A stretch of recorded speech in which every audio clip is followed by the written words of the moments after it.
بسم الله الرحمن الرحيم إنا أنزلناه في ليلة القدر وما أدراك ما ليلة القدر ليلة القدر خير من 1000 شهر تنزل الملائكة والروح فيها بإذن ربهم من كل أمر سلام هي حتى مطلع الفجر. إن الحمد لله نحمده ونستعينه ونستغفره ونعوذ بالله من شرور أنفسنا وسيئات أعمالنا من يهده الله فلا مضل له ومن يضلل فلا هادي له وأشهد أن لا إله إلا الله وحده لا شريك له وأشهد أن محمدا عبده ورسوله. அன்பார்ந்த சகோதரர்களே சகோதரிகளே, இன்று நாம் சூரத்துல் கத்ர் என்கின்ற சூறாவை பார்க்க இருக்கின்றோம். இந்த சூறாவுக்கு பல பெயர்கள் இருந்தாலும் இது சூரத்துல் கத்ர் என்பதுதான் பிரபலியமாக இருக்கிறது. இன்னா அன்சல்னா ஃபீ லைலத்துல் கத்ர், இன்னா அன்சல்னா போன்ற பெயர்களை கொண்டும் இந்த சூறா அழைக்கப்படுகின்றது. அல் கத்ர் என்கின்ற வார்த்தை இந்த சூறாவிலே பல முறை இடம்பெற்றிருப்பதனால் இந்த சூறாவுக்கு சூரத்துல் கத்ர் என்ற பெயர் வந்திருக்கிறது. இந்த சூரா அல் குர்ஆனுடைய 97வது சூறாவாக இருக்கிறது. இதிலே மொத்தம் 5 ஆயாக்கள் இருக்கின்றன. இந்த சூரா எங்கே இறக்கி அருளப்பட்டது? மக்காவிலா அல்லது மதீனாவிலா? இன்னும் அதை நுணுக்கமாக சொல்வதாக இருந்தால், நபி அவர்களுடைய மக்கா வாழ்க்கையில் ஹிஜ்ராவுக்கு முன்னாலா, நபி ஸல்லல்லாஹு அலைஹி வஸல்லம் அவர்களுடைய மதீனா வாழ்க்கையில், அதாவது ஹிஜ்ராவுக்கு பின்னால் இறக்கப்பட்டது என்பதிலே கருத்து வேறுபாடு இருக்கிறது. அந்த கருத்து வேறுபாடை பார்க்கின்ற பொழுது அதிலே ஒரு கருத்தையும் பலப்படுத்த முடியாத அளவுக்கு அந்த கருத்து வேறுபாட்டை தீர்க்கக்கூடிய தெளிவான ஆதாரம் இல்லாமல் இருப்பதை பார்க்கிறோம். இந்த சூறாவுடைய நோக்கம் என்ன என்று பார்க்கின்ற பொழுது, இந்த சூறாவிலே சூரத்துல் கத்ருடைய சிறப்புகள் எடுத்துரைக்கப்படுதல், அடுத்ததாக இந்த லைலத்துல் கத்ரிலே இறக்கி அருளப்பட்ட குர்ஆனுடைய மகிமையை பறைசாற்றுதல், இதுதான் இந்த சூறாவுடைய முக்கியமான நோக்கமாக இருக்கிறது. இந்த சூறாவிலே பேசப்பட்ட விடயங்களை நாம் பார்க்கின்ற பொழுது, குர்ஆனுடைய மகத்துவம், அதன் அந்தஸ்து இங்கே எடுத்துரைக்கப்படுகிறது ஆரம்பமாக. அடுத்ததாக பெரும்பாலும் லைலத்துல் கத்ருடைய சிறப்பு, அதை உயிர்ப்பிப்பதற்கு ஆர்வமூட்டப்படுதல், மறைமுகமாக அதை உயிர்ப்பிப்பதற்கு ஆர்வமூட்டப்படுதல் போன்ற விடயங்களை நாங்கள் இதிலே பேசப்படுகிற விடயங்களாக பார்க்க முடிகிறது. லைலத்துல் கத்ருடைய மகத்துவம், அதனுடைய சிறப்பு, அதில் நடைபெறும் சில விடயங்கள் இந்த சூறாக்களிலே சொல்லப்பட்டிருக்கிறது. லைலத்துல் கத்ர் என்பது, அதன் அர்த்தம் என்ன என்பதை நாங்கள் பார்ப்போம். அதற்கு முன்னால், இந்த குர்ஆன், மகத்தான குர்ஆன் இந்த இரவில் இறக்கப்பட்டிருப்பது இந்த இரவுக்கு சிறப்பாக இருக்கிறது. அதேபோன்று இந்த இரவை தேர்வு செய்து இந்த இரவிலே குர்ஆன் இறக்கப்பட்டிருப்பது குர்ஆனுக்கு சிறப்பாக இருக்கிறது. 1000 மாதங்களை விட சிறப்பான ஒரு இரவில் அல்லாஹ் இந்த குர்ஆனை இறக்கி வைத்திருப்பதால் அது குர்ஆனின் சிறப்பை உணர்த்துகிறது. அதேபோன்று இந்த மகத்தான குர்ஆன் அல்லாஹுவின் இறுதி வேதம், இறுதி நபிக்கு இறக்கப்பட்ட வேதம், பாதுகாக்கப்படக்கூடிய வேதம் இந்த இரவில் இறக்கப்பட்டிருப்பதனால் இந்த இரவுக்கு சிறப்பு இருக்கிறது. லைலத்துல் கத்ருடைய பெயரிலே ஒரு சூறாவை அல்லாஹு தஆலா இறக்கி வைத்திருப்பதன் மூலமாக, லைலத்துல் கத்ருக்கு சிறப்பை சொல்வதற்கென்றே ஒரு சூறாவை இறக்கி வைத்திருப்பதன் மூலமாக அந்த இரவின் மகிமையை அது எங்களுக்கு எடுத்து காட்டுகிறது. இதனுடைய சுருக்கத்தை நாங்கள் இப்போது பார்ப்போம். அல்லாஹு தஆலா இந்த சூறாவிலே குர்ஆனை ரமதானுடைய மாதத்திலே லைலத்துல் கத்ர் உடைய இரவிலே இறக்கி வைத்ததாக குறிப்பிடுகிறான். லைலத்துல் கத்ர் சாதாரணமான ஒரு இரவு அல்ல. அதிலே பெரும் மகத்துவங்கள் இருக்கின்றன என்று சொல்ல வருகின்றான். அதற்கு பிறகு லைலத்துல் கத்ர் எப்படி சிறப்பானது என்பதை பற்றி அல்லாஹு தாலா எப்படி அது மகத்தானது என்பதை பற்றி சொல்கிறான். அது 1000 மாதங்களை விட சிறப்பானது. அதிலே வானவர்களும் ஜிப்ரீல் அலைஹிஸ்ஸலாம் அவர்களும் மேலிருந்து கீழே இறங்கி வருகின்றார்கள். அல்லாஹு தாலாவுடைய அனுமதியோடு அவர்கள் வருகின்றார்கள். எல்லா காரியங்களையும் எடுத்துக்கொண்டு வருகின்றார்கள், அல்லது எல்லா காரியங்களையும் தீர்மானிக்கப்படக்கூடிய ஒரு காரியங்களுக்காக வேண்டியும் அவர்கள் வருகின்றார்கள். அந்த இரவு சலாமா, அதாவது ஈடேற்றமான எல்லா கெடுதிகளிலிருந்தும் ஈடேற்றமான ஒரு இரவாக இருக்கிறது. அது மகரிபிலிருந்து ஃபஜ்ர் வரையிலே இருக்கிறது என்று அந்த சூறாவிலே அல்லாஹு தாலா சொல்லியிருக்கின்றான். இப்போது நாம் ஒவ்வொரு ஆயாவாக பார்ப்போம். முதலாவது ஆயாவிலே அல்லாஹு தாலா சொல்கிறான், இன்னா அன்சல்நாஹு ஃபீ லைலத்துல் கத்ர். இன்னா நிச்சயமாக நாங்கள், அன்சல்நாஹு அதனை இறக்கி வைத்திருக்கிறோம், ஃபீ லைலத்தில் கத்ர் லைலத்துல் கத்ர்லே.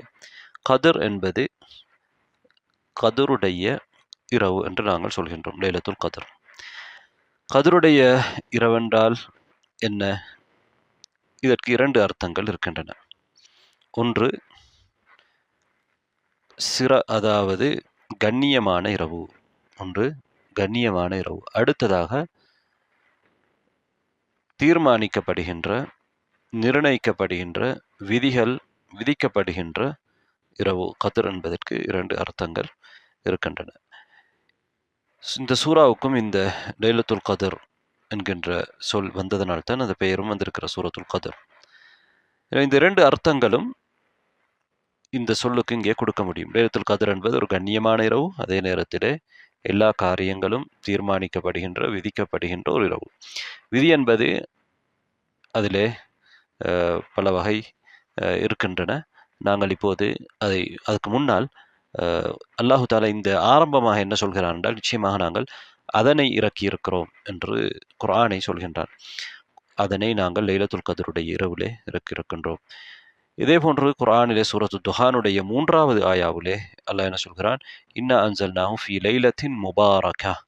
பரக்கா செய்யப்பட்ட ஒரு இரவில், அருள்வளம் செய்யப்பட்ட ஒரு இரவில் நாம் அதனை இறக்கியிருக்கிறோம்.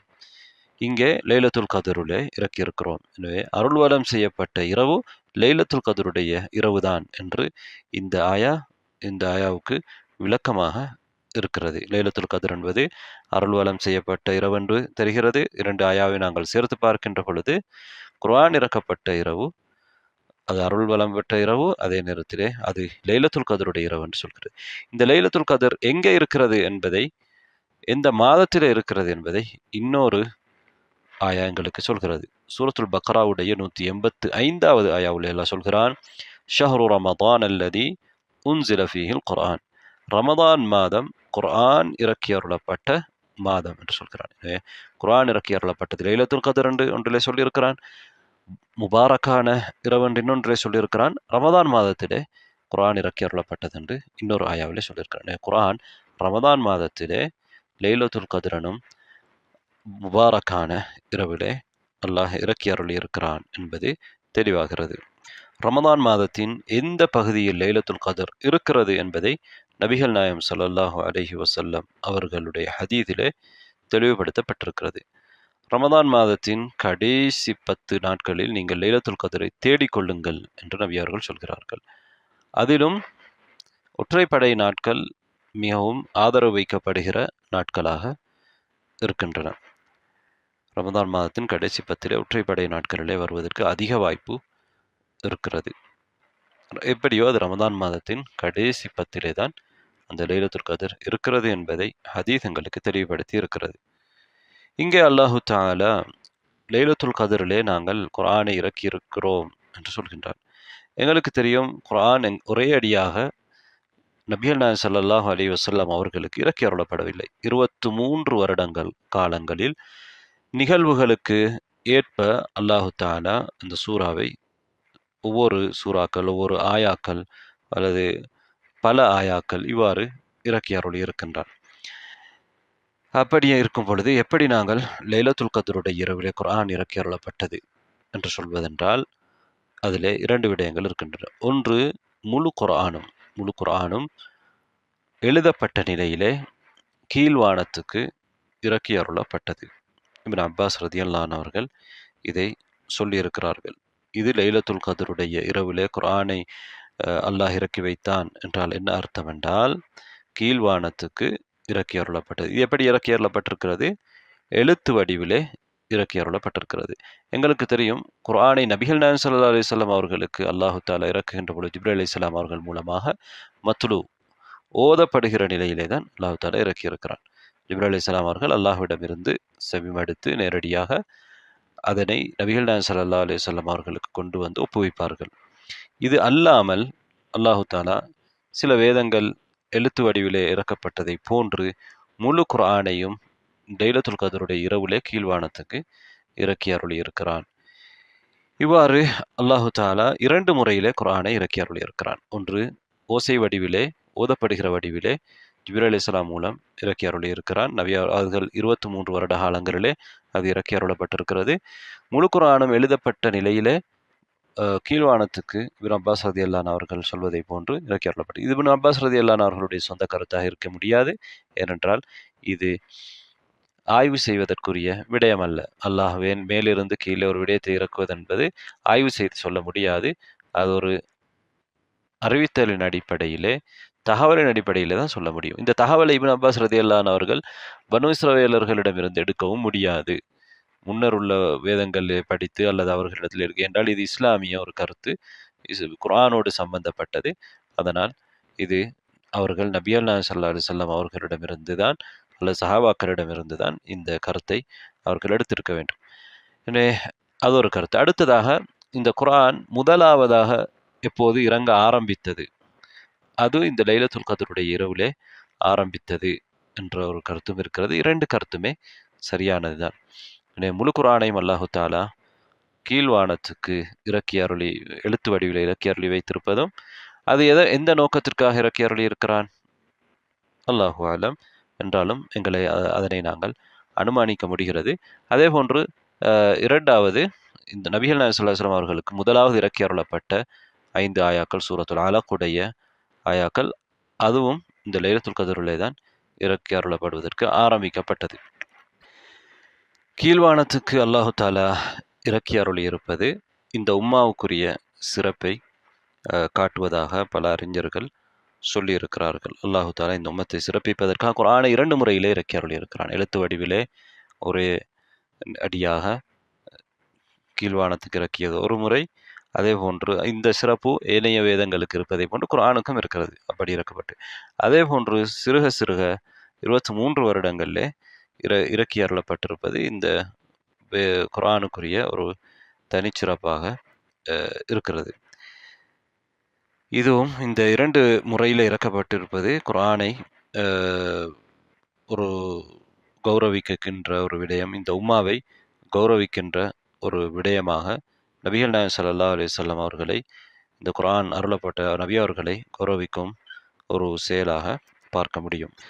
அதாவது கீழ்வானத்துக்கு இறக்கப்படுகிற பொழுது அதை பற்றி வானவர்களுக்கு தெரிய வரும். எனவே அது வானவர்களிடத்திலே இந்த குர்ஆனுடைய மகத்துவம், இந்த உம்மாவுடைய நபியுடைய மகத்துவம் அங்கே உணர்த்தப்படுகிறது. அல்லாஹு தஆலா இந்த சூறாவை ஆரம்பிக்கின்ற பொழுது இன்னா என்று ஆரம்பிக்கின்றான். இன்னா என்பால் நிச்சயமாக நாங்கள். அல்லாஹு தஆலா ஒருவன் தான். ஆனால் குர்ஆனிலே பல இடங்களில் இன்னா என்று போன்று நாங்கள் என்று அல்லாஹு தஆலா பன்மையாக பயன்படுத்தி இருப்பது எங்களுக்கு தெரியும்.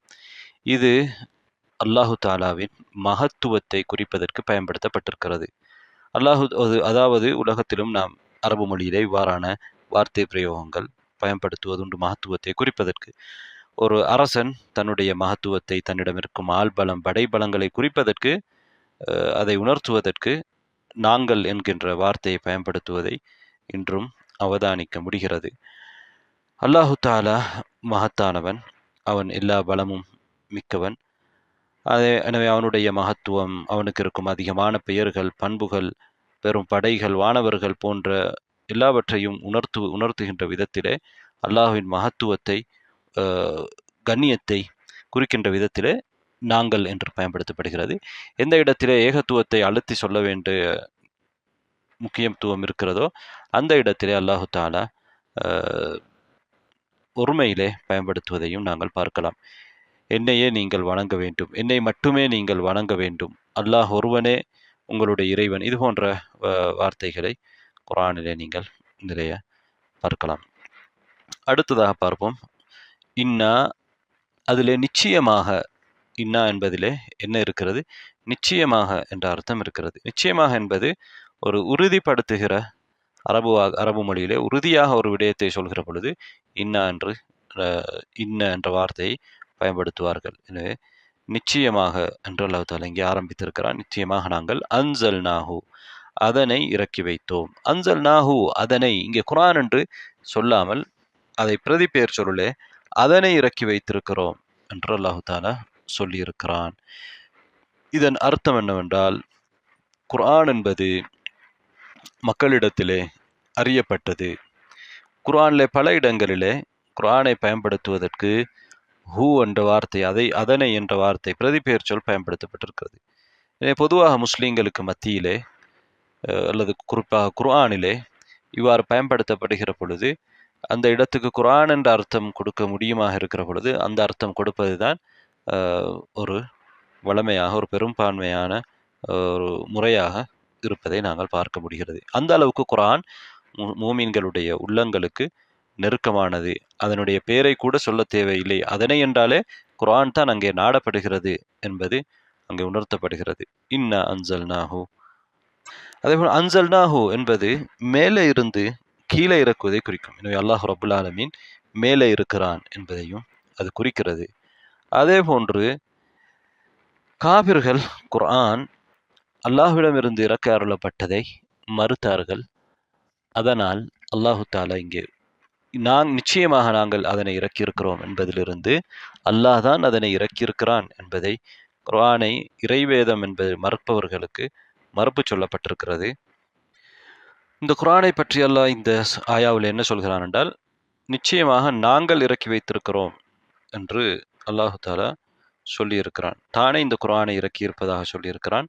அது மட்டுமல்லாமல் தன்னை குறிப்பதற்கு பன்மை வார்த்தையை பயன்படுத்தி மகத்துவத்தை குறிக்கும் வார்த்தையை பயன்படுத்தி இருப்பதும் இது குர்ஆனின் மகத்துவத்தை உணர்த்துவதாக இன்னொரு வகையிலே பார்க்க முடிகிறது.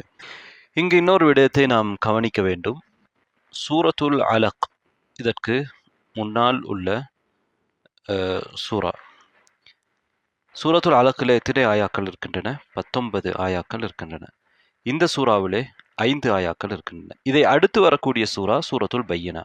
சூரத்துல் பையினாவில் எத்தனை ஆயாக்கள் இருக்கின்றன? 8 ஆயாக்கள் இருக்கின்றன. குர்ஆனுடைய அது வரிசைப்படுத்தப்பட்டிருக்கின்ற முறையை பார்க்கின்ற பொழுது அதிக ஆயாக்கள் அதிகமாக இருந்தால் அது முன்னிலைப்படுத்தப்படும். அதற்கு அடுத்ததாக அதை விட குறைந்த ஆயாக்கள் உள்ள சூறாக்கள், இவ்வாறு தான் பொதுவாக பெரும்பாலும் இவ்வாறு தான் வரிசைப்படுத்தப்படுகிறது. ஆனால் சூரத்துல் அலக்குக்கு பிறகு சூரத்துல் பையினா வருவதுதான் அந்த அடிப்படையில் நாம் பார்க்கின்ற பொழுது பொருத்தமாக இருக்கும். ஆனால் அல்லாஹு தாலா சூரத்துல் அலக்குக்கு பிறகு சூரத்துல் கதிரை இங்கே கொண்டு வந்திருக்கிறான். சூரத்துல் கதிர் இங்கே வரிசைப்படுத்தப்பட்டிருக்கிறது. 5 ஆயாக்கள் தான் சூரத்துல் கதிரிலே இருக்கிறது. அப்ப 8 ஆயாக்கள் உள்ள பையினா அதுக்கு பின்னால் தான் வருகிறது.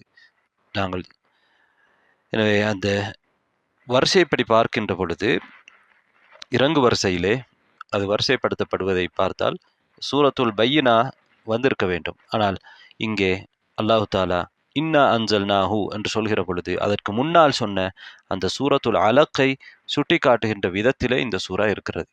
அந்த பொருத்தத்துக்காக வேண்டி இந்த பையினாவுக்கு முன்னாலே அல் கதிர் சூரா கொண்டு வரப்பட்டிருப்பதாக சில அறிஞர்கள் சொல்கிறார்கள். என்றால் குர்ஆனிலே முதலாவதாக இறக்கி அருளப்பட்ட 5 ஆயாக்கள் அந்த சூரத்துல் அலக்கிலே தான் இருக்கின்றன.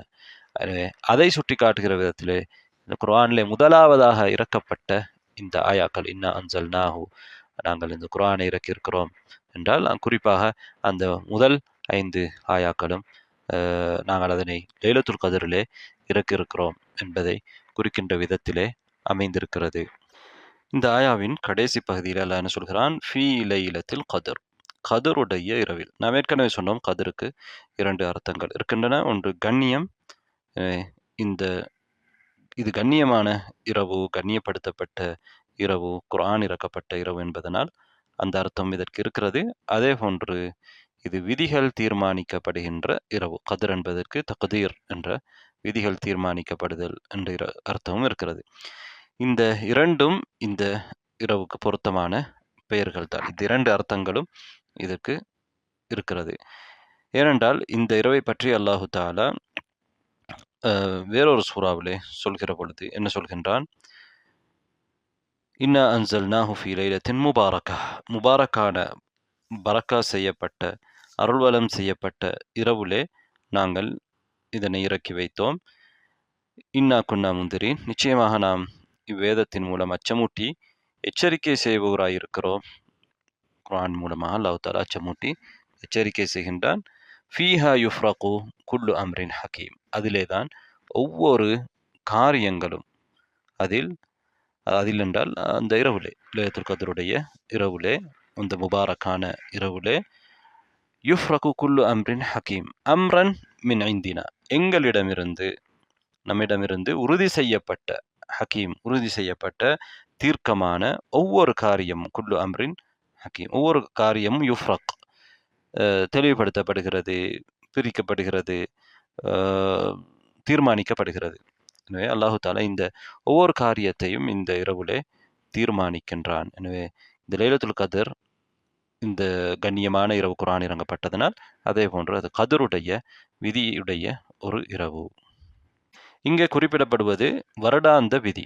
இல்லை என்றால் இந்த உலகத்தை அல்லாஹு தாலா படைப்பதற்கு முன்னால், அதாவது இந்த பூமி வானங்களையும் பூமியையும் படைப்பதற்கு 50,000 வருடங்களுக்கு முன்னர் எழுதுகோலை அல்லாஹு தாலா படைத்து எழுதுமாறு கூறி அடிப்படை விதியை எழுதி வைத்திருக்கிறான்.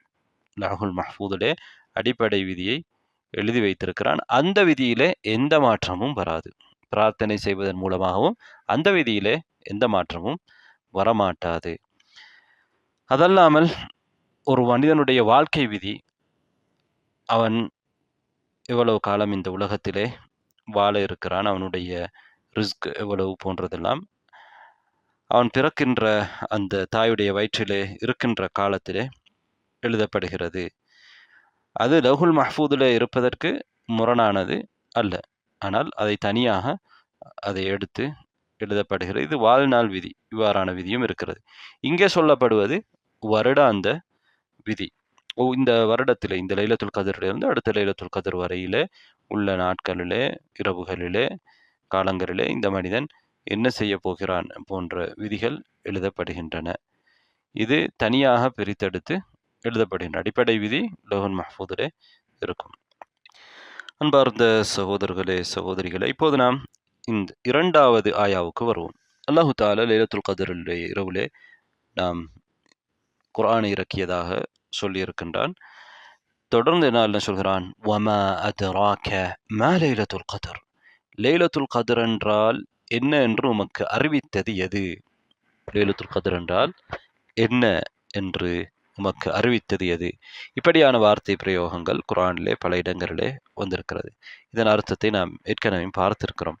அதாவது இது எதை குறிக்கிறது என்றால், இது சாதாரணமான ஒன்றல்ல, இதை பற்றி உமக்கு அறிவித்தது என்ற இது எது என்று கேட்கின்ற பொழுது, இது என்ன என்று உமக்கு தெரியுமா? அதாவது உமக்கு இதை பற்றி முழுமையாக தெரியாது, இது ஒரு மகத்தான விஷயம், இதில் பல விடயங்கள் இருக்கின்றன. அதனுடைய மகத்துவத்தை உறுதிப்படுத்துவதற்குத்தான், மகிமையை எடுத்துரைப்பதற்குத்தான் இவ்வாறான வார்த்தைகள் பயன்படுத்தப்படும். அல்லது பயங்கரத்தை சுட்டி காட்டுவதற்கு இவ்வாறான வார்த்தை பிரயோகம் குர்ஆனிலே பயன்படுத்தப்பட்டிருக்கும். வமா அதுராக மா லைலத்துல் கத்ர், லைலத்துல் கத்ருடைய இரவென்றால் என்ன என்று உமக்கு அறிவித்தது எது என்றால், லைலத்துல் கத்ர் என்பது என்னன்னு தெரியுமா? லைலத்துல் கத்ர் என்பது சாதாரணமானது கிடையாது. முதல் ஆயாவிலிருந்து நாம் என்ன புரிந்து கொண்டோம் என்றால், லைலத்துல் கத்ர் இரவு ஒரு மகத்தான இரவு. ஏனென்றால் அது குர்ஆன் இறக்கி அருளப்பட்டிருக்கக்கூடிய இரவு என்று புரிந்து கொண்டோம். அதனுடைய மகத்துவத்தை இன்னும் அல்லாஹு தஆலா கூடுதலாக இந்த இதிலே ஆயாவிலே சொல்லியிருக்கிறான்.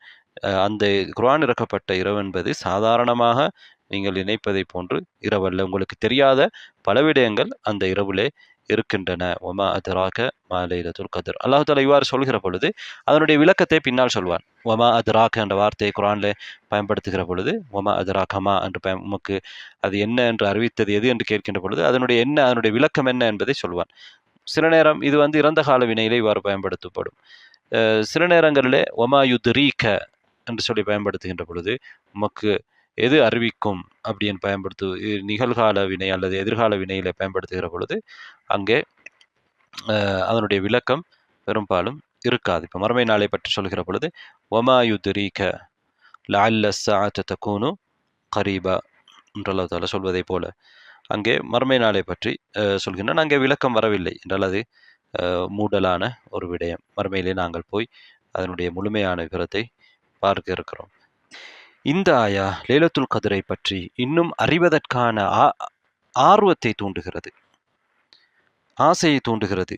லைலத்துல் கத்ரை அல்லாஹ் இப்படி சொல்கிறான், அதை பற்றி உனக்கு என்ன தெரியும் என்று கேட்கின்ற பொழுது அதை பற்றி நாம் தெரிந்து கொள்ள வேண்டும் என்கின்ற ஒரு உணர்வை இந்த அரபு வாக்கிய நடை உணர்த்துகிறது.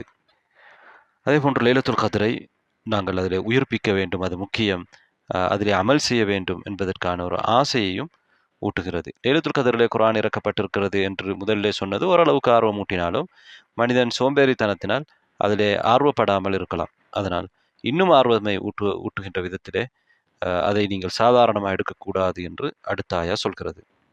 எனவே இந்த லைலத்துல் கத்ரை பற்றி இறைவனுக்குத்தான் முழுமையாக தெரியும். நான் தான் உங்களுக்கு அதை பற்றி சொல்லப்போகிறேன். அதை பற்றி அடியார்களுக்கு பெரிய அளவுக்கு தெரியாது என்பதை அது உணர்த்துகிறது. அது மட்டுமல்லாமல் இங்கே நீங்கள் லைலத்துல் கத்ர் என்ற வார்த்தை திரும்பவும் வந்திருக்கிறது இரண்டாவது முறை. முதலாவது அல்லாஹ் தஆலா நாங்கள் லைலத்துல் கத்ரிலே இறக்கியிருக்கிறோம் என்று சொல்லிவிட்டு திரும்பவும் லைலத்துல் கத்ர் என்றால் என்ன என்று தெரியுமா என்று கேட்கின்றனர். அது என்ன என்று தெரியுமா என்று கூட கேட்கவில்லை. பொதுவாக அரபு மொழியிலே அதிகமான இடங்களிலே பிரதிபெயர் சொல் தான் பயன்படுத்தப்படும் இவ்வாறான சந்தர்ப்பங்களிலே.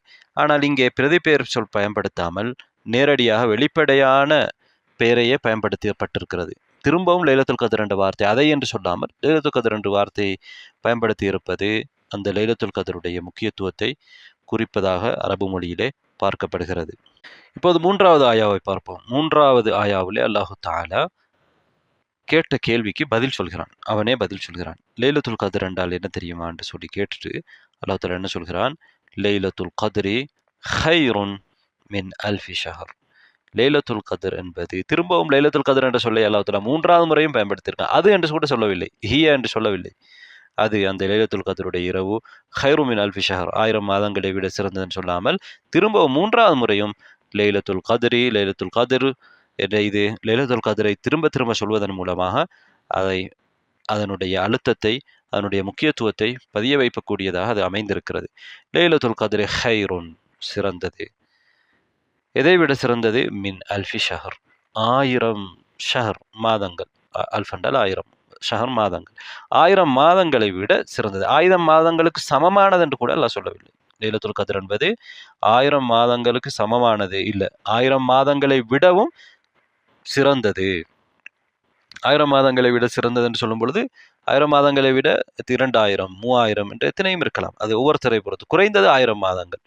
எனவே அந்த மாதத்திலே அந்த நாளிலே லைலத்துல் கத்ருடைய இரவிலே ஒருவர் அமல் செய்கிறது 1000 மாதங்களில் அமல் செய்வதை விட சிறந்தது. அந்த லைலத்துல் கத்ருல் இருக்கக்கூடிய நலவு 1000 மாதங்கள் இருக்கின்ற நலவுகளை விட அதிகமானது. லைலத்துல் கத்ருடைய இரவிலே இருக்கக்கூடிய அருள் வளம் பரக்கா 1000 மாதங்களில் இருக்கின்ற லைலத்துல் கத்ர் இல்லாத 1000 மாதங்களில் இருக்கின்ற பரக்காவை விட, ஹைரை விட, சவாப் நன்மையை விட அதிகமானது. லைலத்துல் கத்ர் இரவு 1000 மாதங்களை விட சிறந்தது என்று சொல்கிற பொழுது எதிலே சிறந்தது? அதிலே அமல் செய்வது 1000 மாதங்களில் அமல் செய்வதை விட சிறந்தது. லைலத்துல் கத்ர் இல்லாத 1000 மாதங்கள் அதிலே உள்ள பரக்கா அருள்வளம் 1000 மாதங்களிலே இருக்கின்ற அருள்வளத்தை விட சிறந்தது. அதில் இருக்கக்கூடிய நலவுகள், அல்லாஹ்விடமிருந்து வரக்கூடிய நலவுகள் 1000 மாதங்களில் கிடைக்கின்ற நலவுகளை விட சிறந்தது.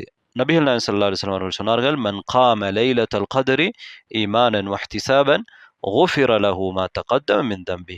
எவர் ஒருவர் லைலத்துல் கத்ருடைய இரவிலே ஈமானோடும் நன்மையை எதிர்பார்த்தும் நின்று வணங்குகிறார்களோ, இரவிலே வணக்கத்தில் ஈடுபடுகிறாரோ, அவருடைய முன் சென்ற பாவங்கள் மன்னிக்கப்படும். லைலத்துல் கத்ர் என்பது 1000 மாதங்களை சிறந்தது. எந்த அமல் செய்வதிலே நபி அவர்கள் எங்களுக்கு காட்டித்தந்த அமல்களை செய்வதிலே நாங்கள் அதுக்கு முக்கியத்துவம் அதுக்கு கொடுக்க வேண்டும். அதாவது குறிப்பாக அந்த இரவிலே நின்று வணங்குவது, அந்த இரவிலே அல்லாஹ்விடத்திலே துஆ கேட்பது, பள்ளிவாசல்களிலேயோ வீட்டிலேயோ இருந்து செய்வது. அந்த நாட்களிலே வேறு என்ன செய்யலாம்? தர்மம் செய்யலாம், பிரச்சனை இல்லை. ஆனால் தர்மம் செய்வது முக்கியம். பள்ளிவாசலிலே தொழுகையை விட்டுவிட்டு அங்கே போய் நாங்கள் தர்மம் செய்வதல்ல அந்த நாளிலே நாம் செய்ய வேண்டிய அமல்.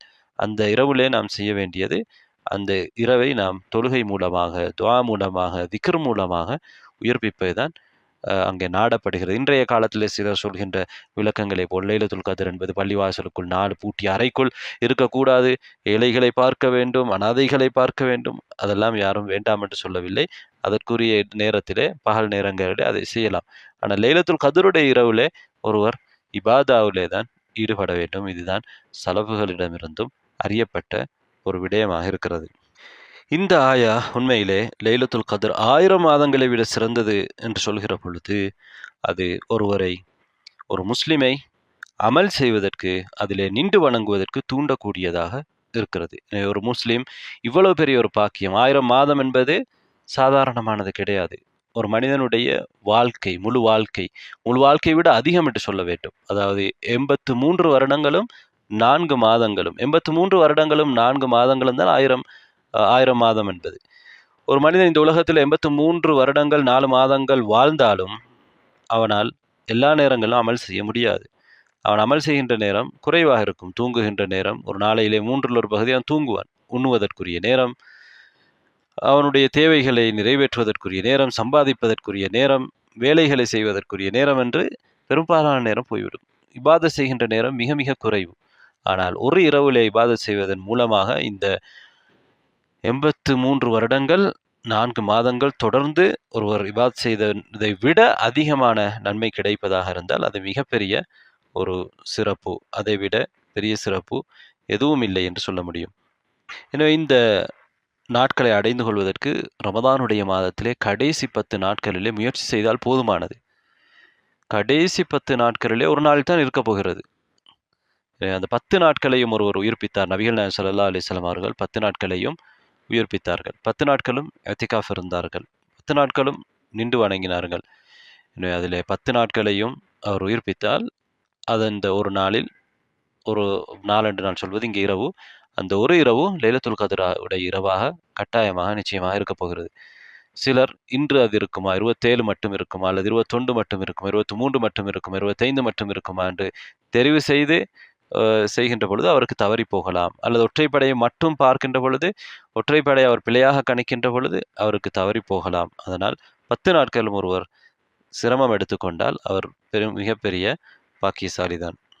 அல்லாஹு தாலா இந்த உம்மாவுக்கு இந்த சிறப்பை கொடுத்திருக்கின்றார். லைலத்துல் கத்ருடைய முன்னர் வாழ்ந்த உம்மாக்களை பார்க்கின்ற பொழுது அவர்கள் நீண்ட காலம் வாழ்ந்திருக்கிறார்கள். 1000 வருடங்கள் எல்லாம் வாழ்ந்திருக்கிறார்கள். ஆனால் நாம் 1000 வருடம் வாழாமலேயே 60க்கும் 70க்கும் இடைப்பட்ட காலத்திலே மரணிக்கின்ற நிலையிலே ஒரு குறுகிய காலம்தான் பெரும்பாலானவர்களுக்கு கொடுக்கப்பட்டிருக்கிறது.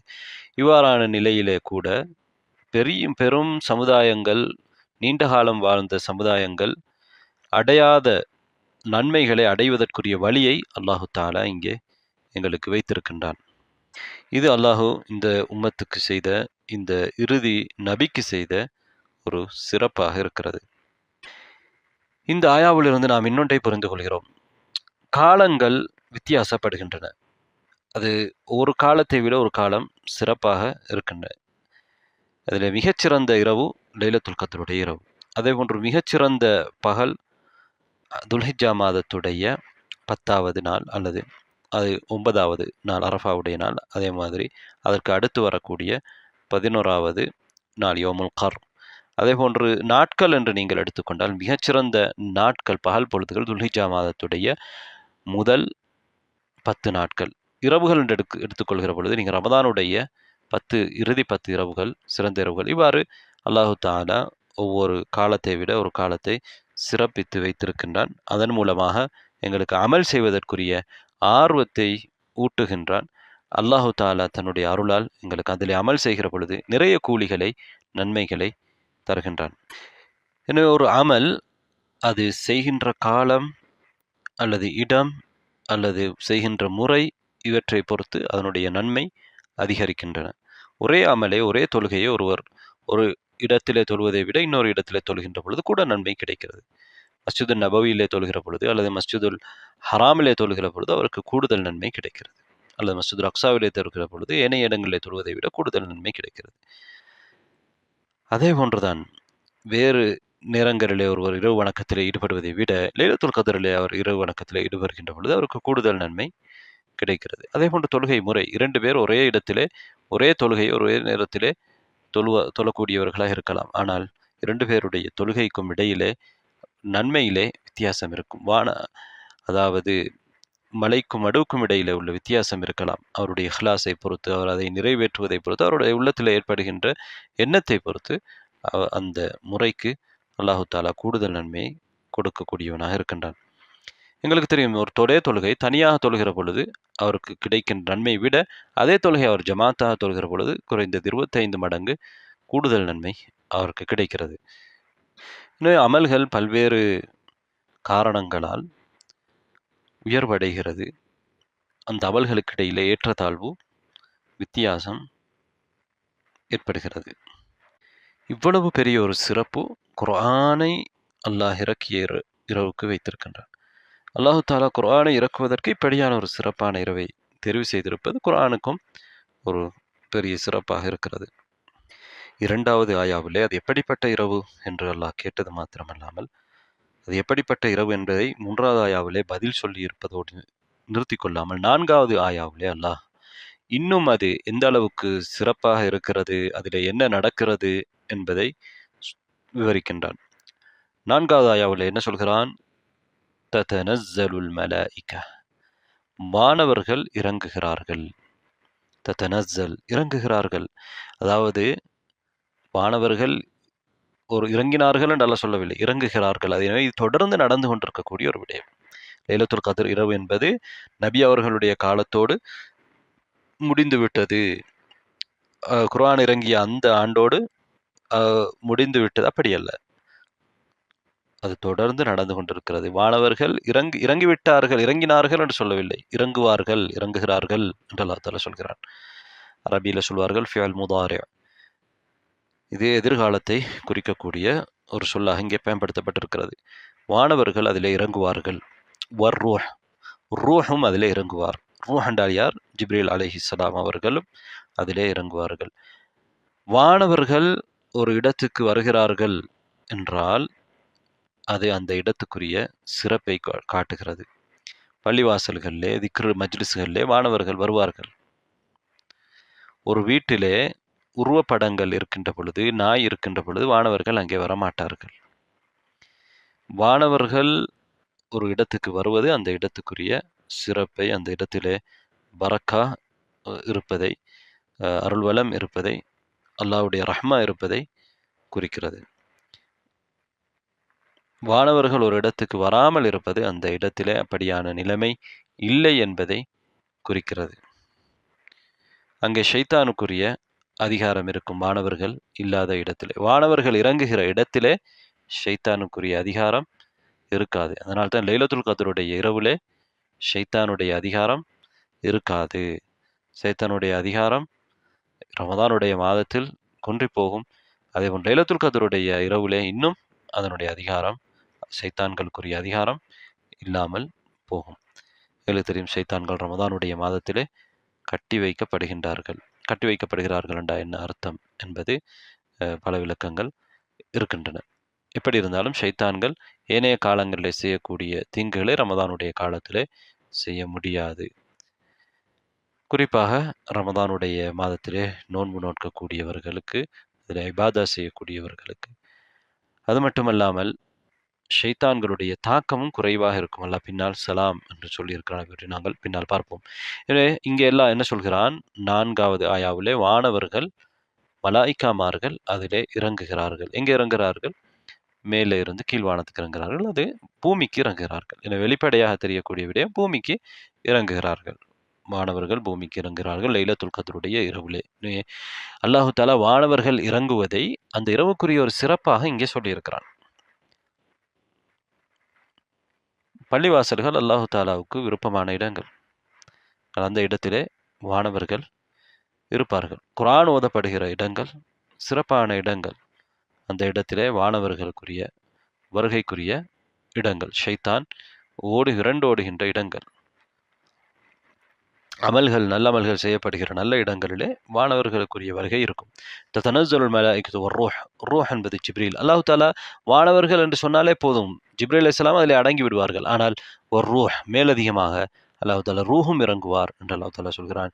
இது ஜிப்ரீல் அலைஹிஸ்ஸலாம் அவர்களுக்குரிய கண்ணியத்தை ஒரு வகையில் குறிக்கிறது, இன்னொரு வகையில் இந்த இரவுக்குரிய கண்ணியத்தை குறிக்கிறது. வானவர்களின் தலைவர், மிக முக்கியமான வானவர்கள், 600 இறக்கைகளை கொண்ட ஒருவர், வஹீக்கு அமீன், அல்லாஹ்விடத்திலே உயர்ந்த இடத்தை பெற்ற ஒருவர், மிக முக்கியமான வானவர், வானவர்களின் தலைவர் ஜிப்ரீல் அலைஹிஸ்ஸலாம் அவர்களும் அந்த இரவுலே இறங்குவார்கள். ஃபீஹா என்றால் அதிலே, அந்த இரவுலே இறங்குவார்கள். அல்லாஹ் 3 முறை லைலத்துல் கத்ர், லைலத்துல் கத்ர் என்று சொல்லிவிட்டான். எனவே ஒரு விடயத்தை திரும்ப திரும்ப சொல்வது பெரும்பாலும் ஒரு 3 முறை சொல்கின்ற பொழுது அதைவிட கூடுதலாக சொல்லப்படுவதில்லை. 3 முறை தான் சொல்லப்படும் பெரும்பாலும். இங்கே 3 முறை அந்த இரவுடைய முக்கியத்துவத்தை சொல்வதற்கு அதே சொல்லை திரும்ப திரும்ப சொல்லப்பட்டிருக்கிறது. பிறகு ஃபீஹா, அதிலே என்று அல்லாஹ் தஆலா பிரதி பெயர் சொல்லை பயன்படுத்துகிறான். பிஇذن ரப்பிஹிம், அவர்களது ரப்பின் அனுமதியோடு. அந்த வானவர்கள் எப்படி இறங்குவார்கள்? அல்லாஹ் ரப்புல் ஆலமீனுடைய அனுமதியோடு, அல்லாஹ்வின் கட்டளைப்படி அவர்கள் இறங்குவார்கள். இந்த வானவர்கள் எதை செய்தாலும் அல்லாஹு தாலாவுடைய ஓர்டரின் அடிப்படையிலே தான் அவர்கள் செயல்படுவார்கள். அல்லாஹ்வுக்கு அவர்கள் மாறு செய்ய மாட்டார்கள். அல்லாஹு தாலாவால் ஏவப்படுவதை அவர்கள் செய்வார்கள். எதற்கு இறங்குகிறார்கள் அல்லது எப்படி இறங்குகிறார்கள்? பின் குல்லி அம்ர், எல்லா காரியங்களுக்காக வேண்டியும் இறங்குகிறார்கள்.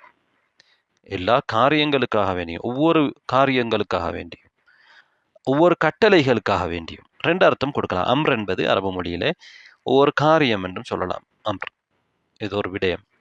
அதே போன்று கட்டளை, அல்லாஹு தாலா இடுகிற ஒரு கட்டளை. இங்கே 2 அர்த்தம் கொடுத்தாலும் பிழையில்லை. அல்லாஹ்வுடைய கட்டளை தான் ஒவ்வொரு காரியம். ஒவ்வொரு காரியத்துக்காகவும் அவர்கள் இறங்குகிறார். மின் குல்லி அம்ர், மின் என்பது ஒரு காரியத்துக்காகவும் என்று அர்த்தமும் கொடுக்கலாம்.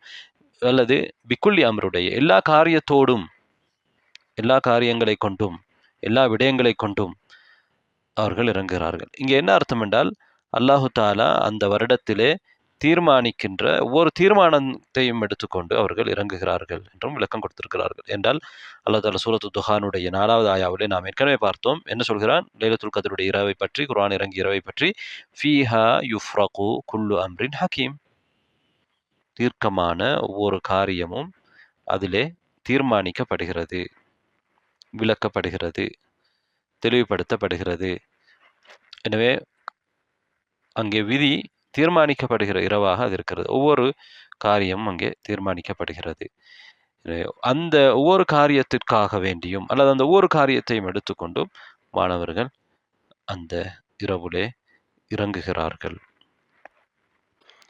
எனவே இங்கே நாம் முக்கியமாக பெற வேண்டிய படிப்பினை, வானவர்களும் ஜிப்ரீல் அலைஹிஸ்ஸலாம் அவர்களும் இந்த பூமிக்கு இறங்குவது அது அருளுக்கும், அதாவது ரஹ்மாவுக்கும், ஹைருக்கும், நலவுக்கும், பரக்கா, அருள் வளத்துக்கும் அடையாளமாக இருக்கிறது. ஒரு இடத்துக்கு வானவர்கள் வரவில்லை என்றால் அந்த இடத்திலே ஹைரும், பரக்காவும், ரஹ்மாவும் இல்லாமல் இருப்பது ஒரு காரணமாக இருக்கக்கூடும்.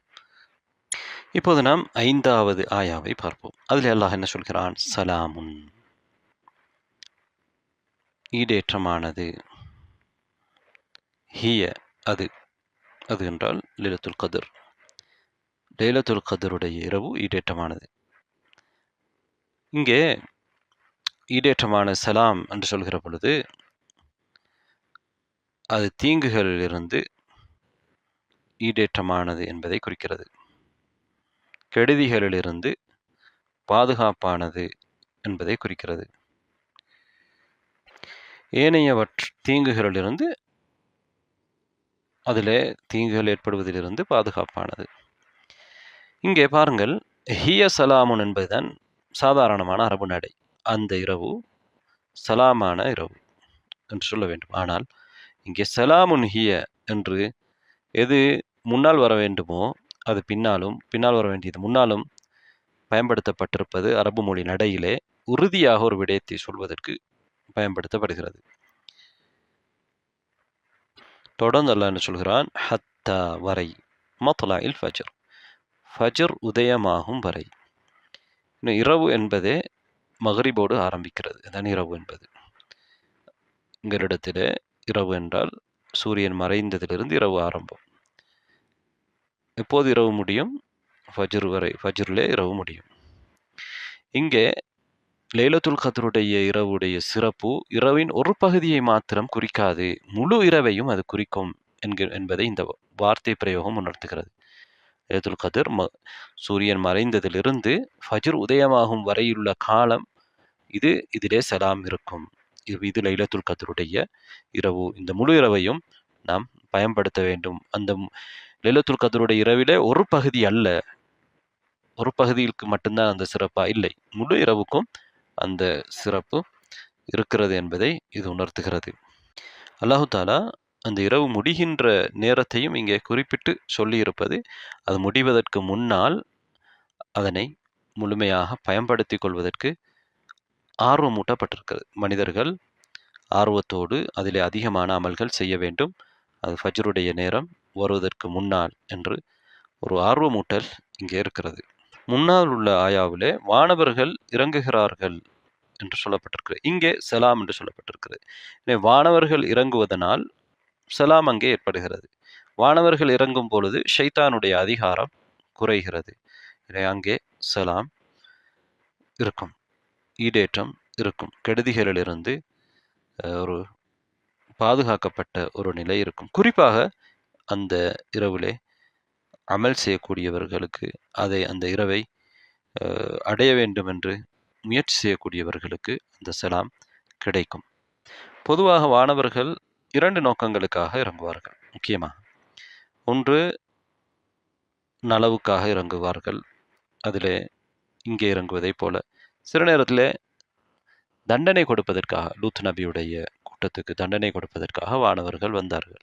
இப்ராஹிம் அலைஹிஸ்ஸலாம் அவர்களை சந்தித்துவிட்டு சென்றார்கள். அதே போன்று நபிமார்களுடைய கூட்டங்கள் நபிமார்களை பொய்ப்பிக்கின்ற பொழுது, ரசூல்மார்களை பொய்ப்பிக்கின்ற பொழுது அவர்களை தண்டிப்பதற்கு வானவர்கள் அனுப்பப்படலாம். இங்கே அல்லாஹ் தஆலா வானவர்கள் இறங்குகிறார்கள் என்று முதலாவது ஆயாவிலே எல்லா காரியங்களோடும் இறங்குகிறார்கள் என்று சொல்லிவிட்டு, அல்லது ஒவ்வொரு காரியத்துக்காகவும் இறங்குகிறார்கள் என்று சொல்லிவிட்டு, இங்கே இறங்குவது நலவுக்காக, இங்கே இறங்குகின்ற பொழுது அங்கே ஹைர் நடக்கப் போகிறது, பரக்கா கிடைக்கப் போகிறது, அதற்காகத்தான் இறங்குகிறார்கள் என்பதையும் இந்த வார்த்தை சலாமுன் ஹிய ஹத்தா மத்லாஇல் ஃபஜ்ர் என்ற வார்த்தை உணர்த்தக்கூடியதாக இருக்கிறது. இங்கே வானவர்கள் இறங்குவது சாந்தியோடு இறங்குகிறார்கள், நல்ல விடயங்களை கொண்டு வருகிறார்கள், இதிலே அமல் செய்பவர்களுக்கு இது அருள்மிக்க ஒரு இரவாக இருக்கிறது என்கின்ற ஒரு நன்மாராயம் இதிலே இருக்கிறது. ஹத்தா மத்லாஇல் ஃபஜ்ர், ஃபஜ்ர் உதயமாகும் வரையிலே என்று சொல்வதிலிருந்து அந்த வானவர்களின் வருகையும் அல்லது அவர்களுடைய இருப்பும் ஃபஜ்ர் உதயமாகும் வரையிலே இருந்து கொண்டிருக்கும் என்பதை காட்டுகிறது. இரவின் ஒரு பகுதியிலே அவர்கள் வந்துவிட்டு போவார்கள், அல்லது அதனுடைய சிறப்பு நாம் ஏற்கனவே சொன்னது போன்று இரவின் ஒரு பகுதியோடு சுருங்கியது அல்ல. இரவு என்று சொல்கிற பொழுது சில நேரம் முழு இரவை குறிப்பதற்கும் பயன்படுத்தப்படும், இரவின் ஒரு பகுதியை குறிப்பதற்கும் பயன்படுத்தப்படும். இங்கே தெளிவாக முழு இரவையும் தான் இது குறிக்கிறது, இந்த சிறப்பு முழு இரவுக்கும் உரியது என்பதை ஹத்தா மத்லாஇல் ஃபஜ்ர், ஃபஜ்ர் உதயமாகும் வரை என்கின்ற வார்த்தை உறுதி செய்கிறது. எனவே இறுதி ஆயாவின் படி லைலத்துல் கத்ர் இரவு அது ஃபஜ்ர் உதயமாகும் வரையிலே எந்த ஒரு கெடுதிகளும் இல்லாத முழுமையான ஹைரை கொண்ட, நலவை கொண்ட ஒரு இரவாக, சலாம் ஆன ஒரு இரவாக இருக்கிறது. எனவே இந்த சூறாவையும் ஏனைய சூறாக்களையும் நாம் பொருளுணர்ந்து விளங்கி அதன் அடிப்படையிலே செயல்படுவதற்கு அல்லாஹ் ரப்புல் ஆலமீன் எங்களுக்கு அருள் புரிவானாக. லைலத்துல் கத்ருடைய இரவின் சிறப்பையும் அல் குர்ஆனின் மகத்துவத்தையும் புரிந்தவர்களாக அல்லாஹ் எங்களை வாழ வைப்பானாக. وآخر دعوانا الحمد لله رب العالمين. جمعية الدعوة والإرشاد وتوعية الجاليات بأبها، بالدعوة نحيا.